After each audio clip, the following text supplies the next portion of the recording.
Good morning, good afternoon, or good evening. Let's get into this, the 10 greatest one-hit wonders in heavy metal.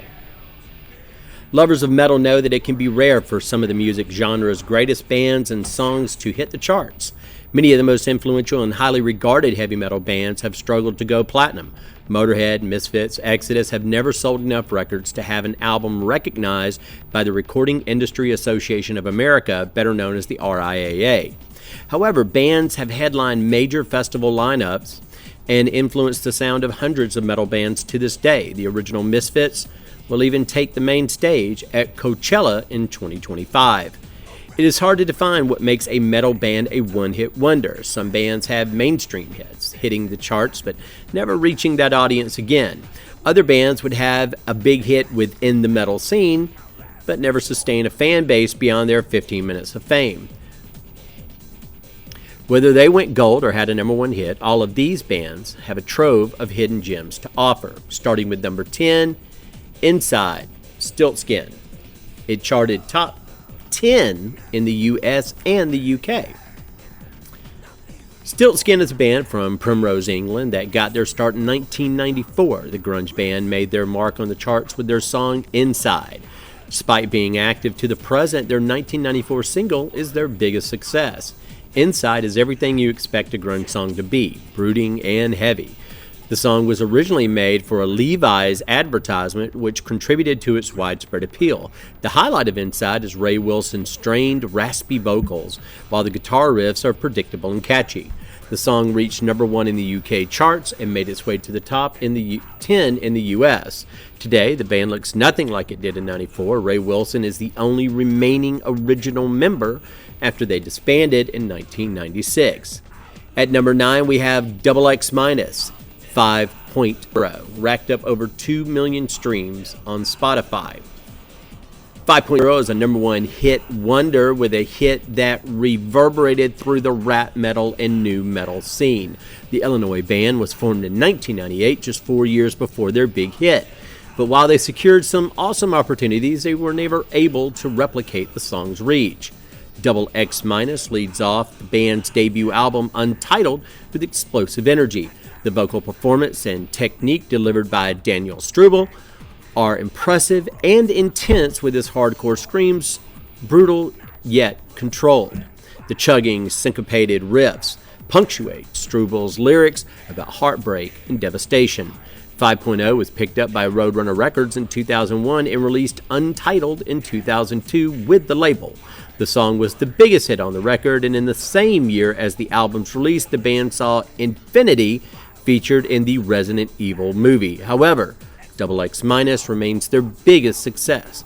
The band later disbanded after internal disputes split the members up. Coming in at number 8, Turn Up the Radio by Autograph peaked at number 29 on the Billboard Hot 100. Autograph is well known for being a one-hit wonder, and the band is rarely discussed without a reference to their song Turn Up the Radio. The song has all the hallmarks of a classic heavy metal track, a catchy gang vocal on the chorus that is easy to sing along with, chugging guitars and simple riffs, and an arena rock organ ringing out over the whole track. An element that sets this song apart is its galactic synth sounds in the intro, which complements the aesthetics of the album. When Turn Up the Radio was released in 1984, pop was flooding the charts, and it spoke to every rock fan who would rather have been listening to rock and roll on their radio than Michael Jackson or Madonna on MTV. Impressively, Sign In Please is the only Autograph album to ever go gold due to the success of the song. In the years since the release of the song, Autograph has reunited multiple times. Although the band is a, quote, one-hit wonder, the brand surrounding the name was so valuable that non-founding members sued Steve Lynch over his claim on the band's name. Lynch ultimately won the suit and felt that he shouldn't have to share the name with musicians he hired to play the songs he wrote with the founding members of the band.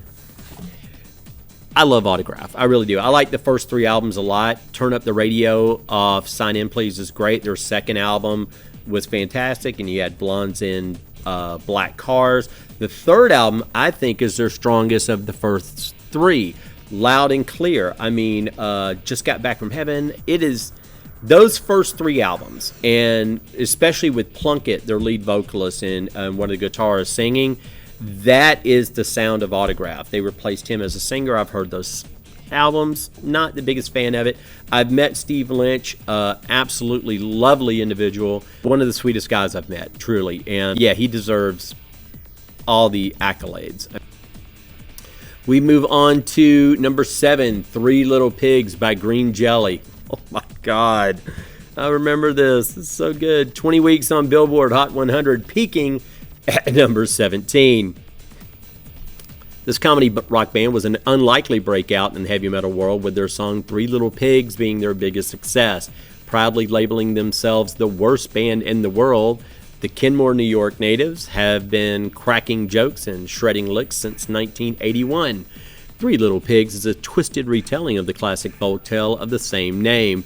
The music video lent to the success of the song, picturing claymation pigs playing guitar, smoking weed, and calling up their friend Rambo.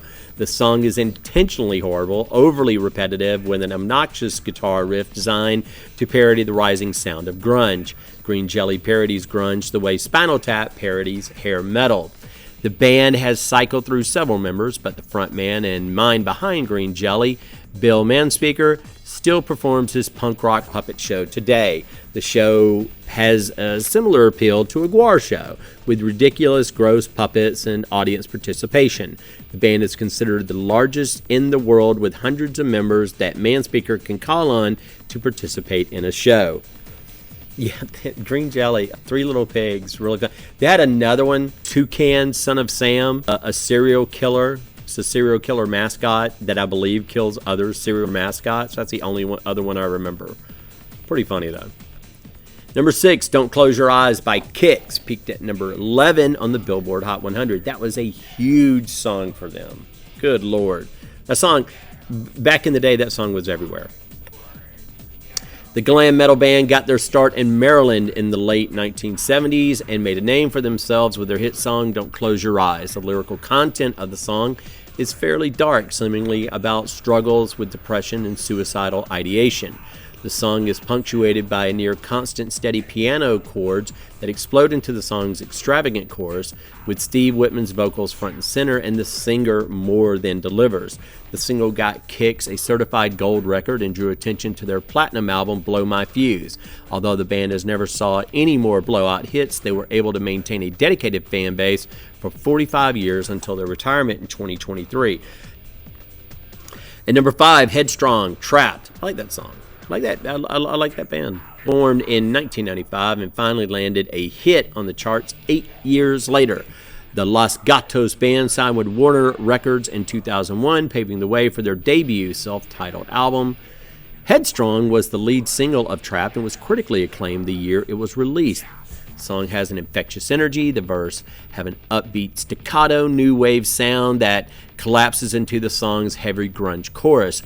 Robin Diaz's drumming sets the tone for each section of the song, transitioning perfectly between playful and intense. The song peaked at number 16 on the Billboard Hot 100 and received 2 awards at the Billboard Music Awards in 2003. The song is also featured as the theme song for the WWE Bad Blood in the same year. Trapt is still active today, but the band's lineup has gone through many iterations, making them fundamentally different from their debut. I think the last kind of song that kind of registers on my radar from them was from their third album, and it was Who's Going Home With You Tonight, and I think that's when they were going out on tour as the opening act for Motley Crue when they were touring for Saints of Los Angeles.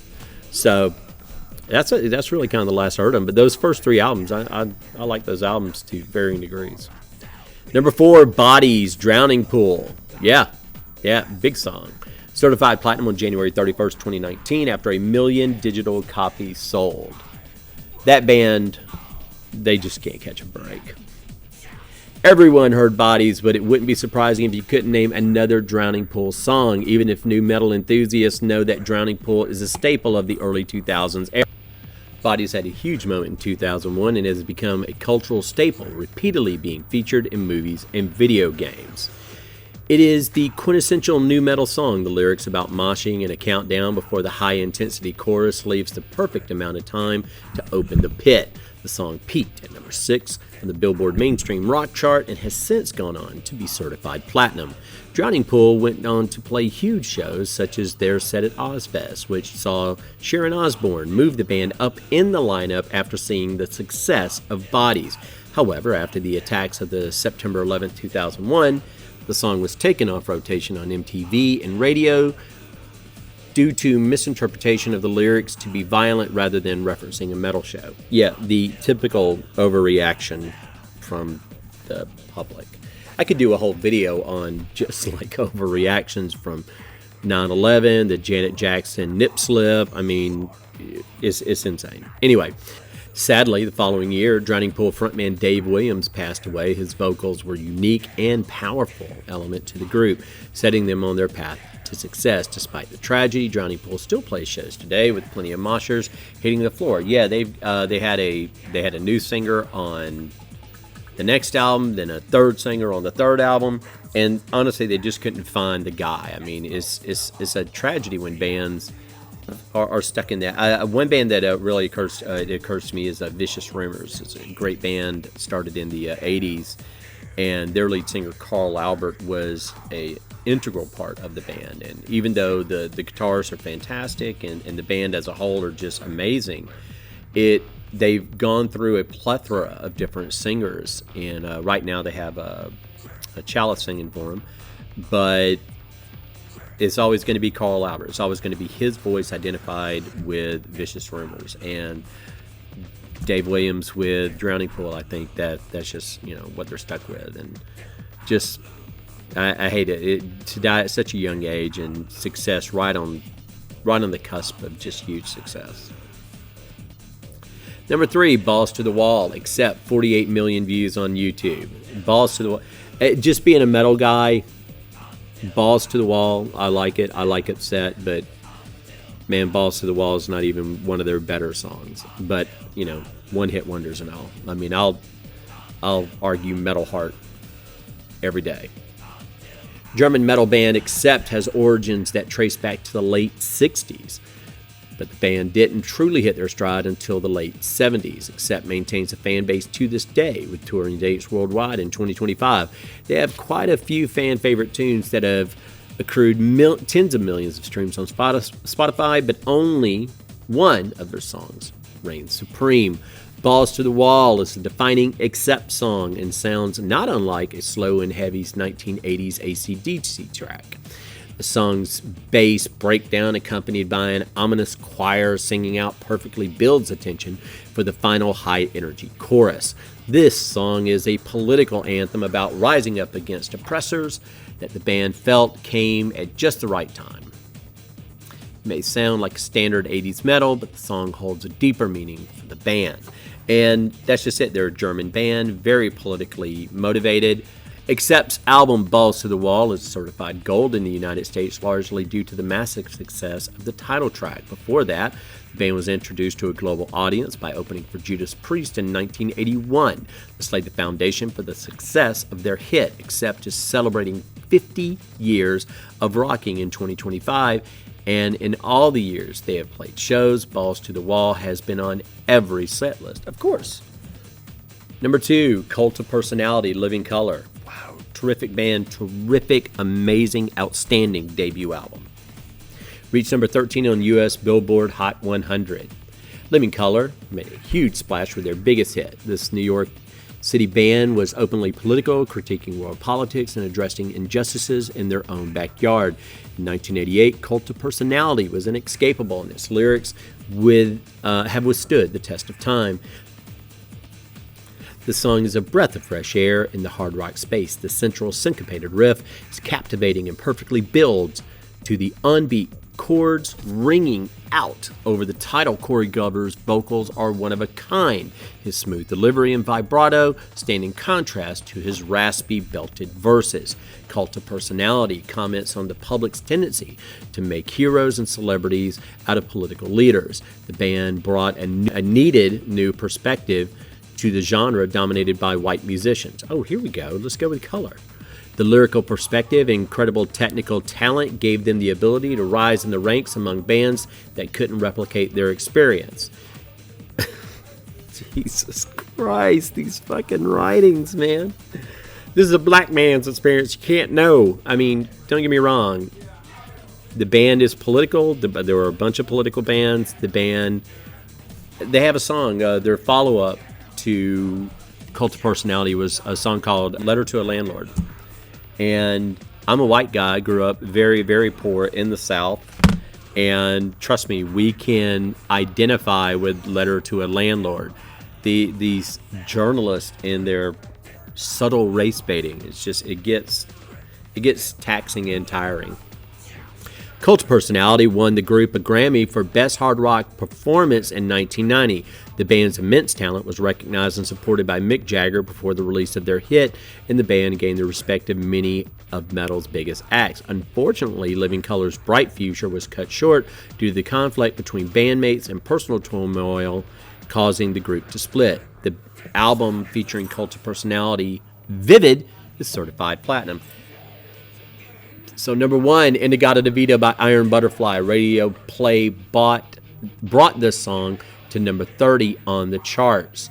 Iron Butterfly is the original heavy metal one-hit wonder. In 1968, the 17-minute epic In-A-Gadda ushered in the era of heavy metal in the 70s and 80s. The song solidified the San Diego band's place in music history, despite the fact that they were never able to replicate it. This unlikely hit was a happy accident. The original 17-minute recording was just the band jamming on the song while producer Dan Casael got his levels.